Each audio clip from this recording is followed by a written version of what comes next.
Welcome back to the State and Local Sports Show. I'm here with Mark Tennis, co-founder and editor of CalHighSports.com.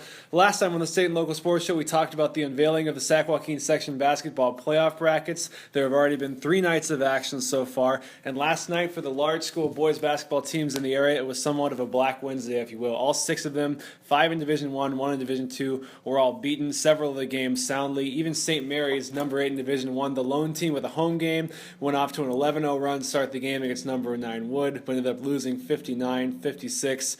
In the past, Mark, we've had at least slightly better runs than this. Your thoughts just on the competition level between the boys' large schools when you look at more the Sacramento area and down in San Joaquin County, at least this year speaking? I don't think there were any surprises so far. I mean, it was kind of a dominant showing for the North teams and the boys. And the girls, no surprises either. I thought some of the smaller schools in the area did pretty well, and I think they have a good chance to go a long ways, a lot of the smaller schools.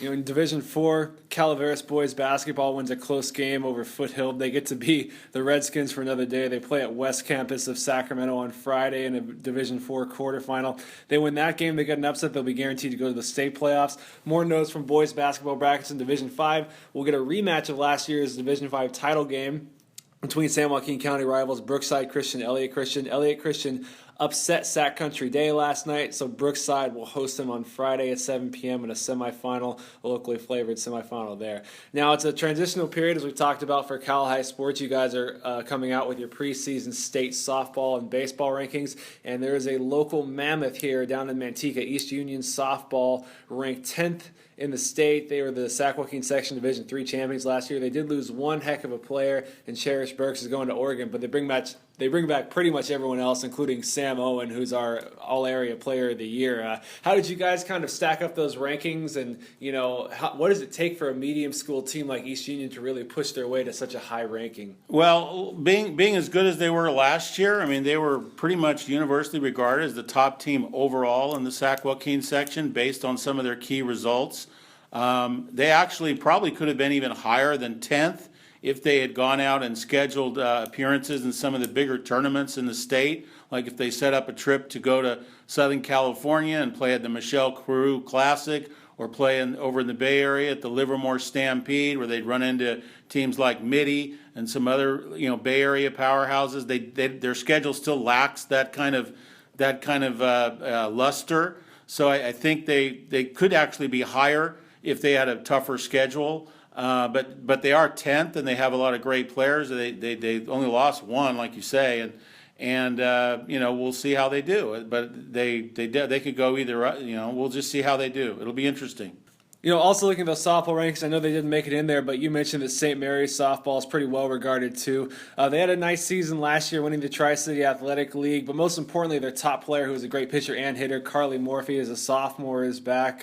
What is your outlook on them? I know they're joining that Livermore tournament as well. Yeah, no, they are playing a tougher schedule than they've had in the last few years, so they obviously know they've got a special team perhaps to really move up. So if they were to play a tough schedule and win a lot of big games, they could shoot up the ratings very quickly. They're not in the top 25 right now, but that's all preseason. It's a lot of guesswork. It's a lot of the teams that return a lot of top pitchers and players. But St. Mary's has a lot of great players coming back, and they are playing a tough schedule.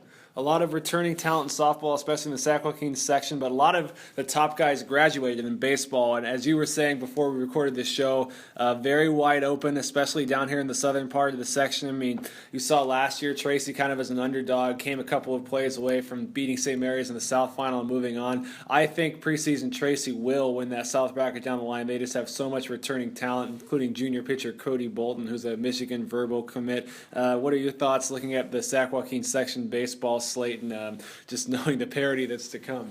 Well, it's not just the south part, but the north part is very wide open. Elk Grove is obviously the team to beat. They're the dominant program in the section. The head coach, Jeff Carlson, a couple of his kids are on the team. One of them may be a first-round draft pick. So, I mean, they've moved some kids around. Of course, they got Ryan Robards, who had the unbelievable football season, is going to be one of their top baseball guys. Who's going to be playing at UOP in college. So, I mean, Elk Grove's clearly the team to beat. But after Elk Grove, up in Sacramento, there really lacks a solid number 2. And, as you mentioned, St. Mary's has been up there with Elk Grove in recent years, but they lose so many players, only have really 2 players back. And so that really opens it up to a lot of other teams. And Tracy certainly is one of the teams that could even not only be, the best team in the South, but the second best team in the whole section.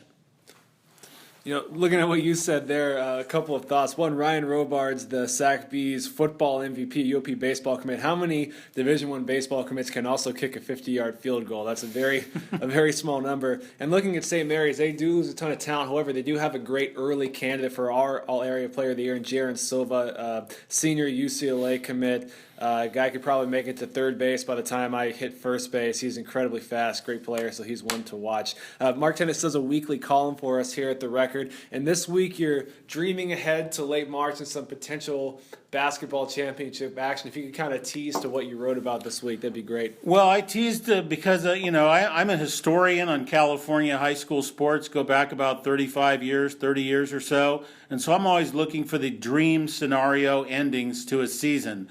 And the one I have in mind for boys and girls basketball in California involves St. Mary's being undefeated and going for number one in the nation. And then on the boys' side, playing immediately after St. Mary's would be Chino Hills, which is right now undefeated and number one in the nation. So if we could have a back-to-back number one in the nation, boys, girls, open division state final, I just think that would be awesome. And if it involved Folsom on the boys' side in the north, you'd get a huge crowd, even bigger than it might be if it wasn't Folsom or a team like a local team. So that would just be phenomenal. It'd be the last 2 games ever played inside Sleep Train, Arco Arena. And it's been a great place for high school basketball for many, many years since they've opened it. And it'll be closing. It'll be obviously closing.